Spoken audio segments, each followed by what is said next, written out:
ونشهد أن لا إله إلا الله وحده لا شريك له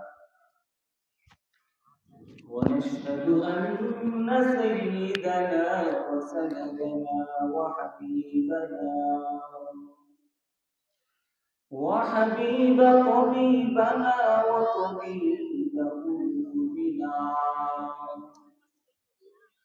وطبيب قلوبنا ومولانا محمد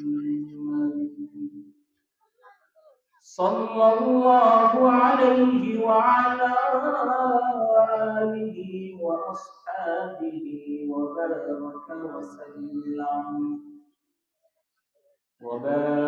وسلم تسليما كثيرا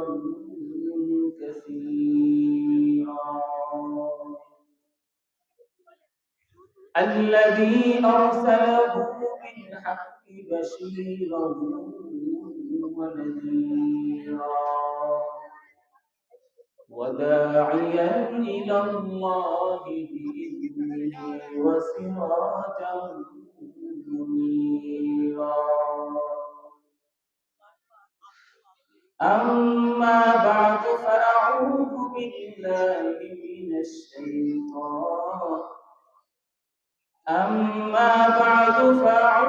بالله من الشيطان الرجيم بسم الله الرحمن الرحيم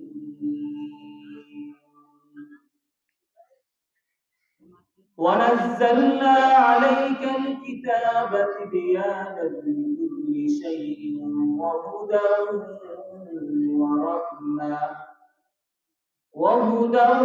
ورحمة وبشرى للمسلمين صدق الله العظيم ঐতিহাসিক জামিয়া হাকিবুল ইসলাম মাদ্রাসা উদ্যোগে আয়োজিত ইসলামী মাহফিলের প্রধান আলোচক মৌলানা নুরুল হক রহমানী সাহেব এবং প্রধান আকর্ষণ ও প্রধান মেহমান সর্বশেষ এই সব কিছুর আয়োজক আমার প্রিয় উস্তাদ সেরেতাজ মুফতি শামসুল হক সাহেব আল্লাহ তাআলা প্রত্যেকটা হযরতকে নেক হায়াত দান করুন, সকল বলি আমিন।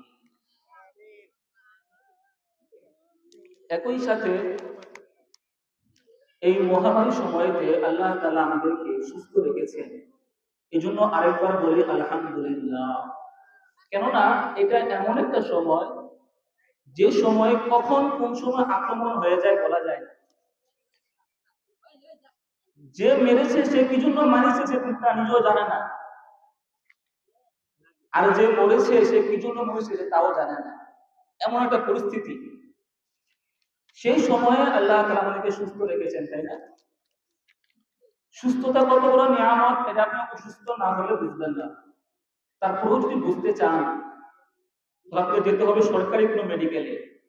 দেখবেন প্রত্যেকটা ফ্লোরে এবং বেডের মধ্যে মানুষ কাঁদতে শুয়ে আছে। সবার একটাই অভিযোগ, একটাই চাওয়া, কি সুস্থ হোক, আর কিছু না। এই জন্য একজন ক্যান্সারে আক্রান্ত ব্যক্তি তার মৃত্যুর আগে বলেছিল, যদি আল্লাহ তোমাকে কিচ্ছু না দেয়, শুধু সুস্থতা দেয়, শুধু সুস্থতা আর কিছু দেয় তোমাকে, তাহলে তুমি আল্লাহর কাছে আর কোনো অভিযোগ করিও না। এই জন্য এই গুরুত্বকে বোঝানোর জন্য তিনি একই সূরার মধ্যে একটা আয়াত তিনি 31 বার এনেছেন। কি আয়াত? ফাবিআইয়ি আলাই রাব্বিকুমা তুকাযযিবান। হে মানুষ এবং জিন জাতি, তোমরা আল্লাহ তাআলার কোন কোন নিয়ামতকে অস্বীকার করতে পারবে? এমন কোন নিয়ামতকে অস্বীকার করতে? আদৌ সম্ভব না। আমরা একজন সায়েন্টিস্ট বলেছিল, আমরা প্রতিদিন 550 লিটার অক্সিজেন গ্রহণ করি, কিন্তু হয়তোবা আমরা প্রতিদিন 5 বারও আল্লাহর নিয়ামতের শুকরিয়া আদায় করি না। আল্লাহ তোমাদের সকলকে নিয়ামতের শুকরিয়া আদায় করার তৌফিক দান করুন। আজকে আমার আলোচনার আলোচ্য বিষয় হচ্ছে There's a similarity between science and the Holy Quran. কোরআন এবং সায়েন্সের সাদৃশ্যতা কি? এর উপরে সামান্য কিছু কথা বলবো। জটিল বিষয়, সহজ করে বলা কঠিন। সহজ করে কইতে আমায় সহজে, সহজ করে যাই না হওয়া সহজে। যাই হোক, what is the relation between science and the holy Quran, এটা জানার জন্য আমাদের পিন পয়েন্ট সাইলেন্ট একটা মন্দির উপহার দিতে হবে, তাহলে আমি কিছু বলতে পারবো। তো এই জন্য আমি একটা কোরআন শরীফের আয়াত তেলাওয়াত করেছিলাম, ওয়ানাজ্জালনা আলাইকাল কিতাব তিবয়ানাল লিকুল্লি শাইইন ওয়া হুদান ওয়া রাহমাতান ওয়া বুশরা লিল মুসলিমিন।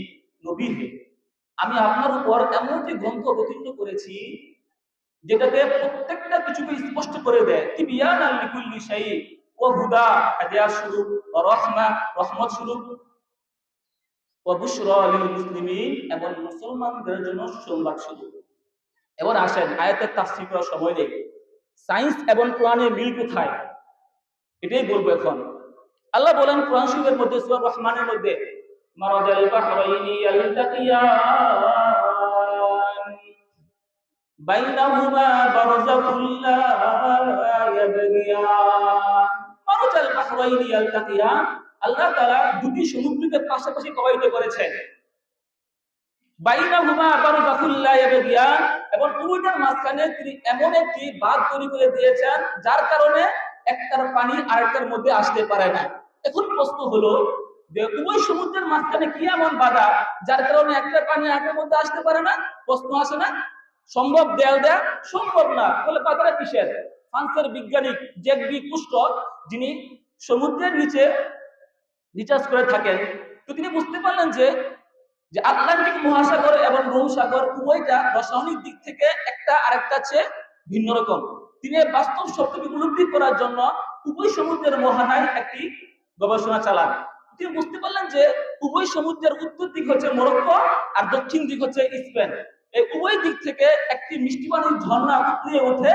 সেই মিষ্টি পানির ঝর্ণাটা ৪৫ ডিগ্রি সূক্ষ্ম কোণে দ্রুত গতিতে অগ্রসর হয়ে চিরুনির দাঁতের ন্যায় আকৃতি ধারণ করে একটি বাঁধ তৈরি করে, যার কারণে একটা সমুদ্রের পানি আরেকটা সমুদ্রে আসতে পারে না। এবার আসেন, সময় অল্প, রসায়ন বিদ্যা কি প্রমাণ করে? কোরআন বলে যে কোন পুরুষ কোন মহিলাকে দেখতে পারবে না পর্দা ছাড়া।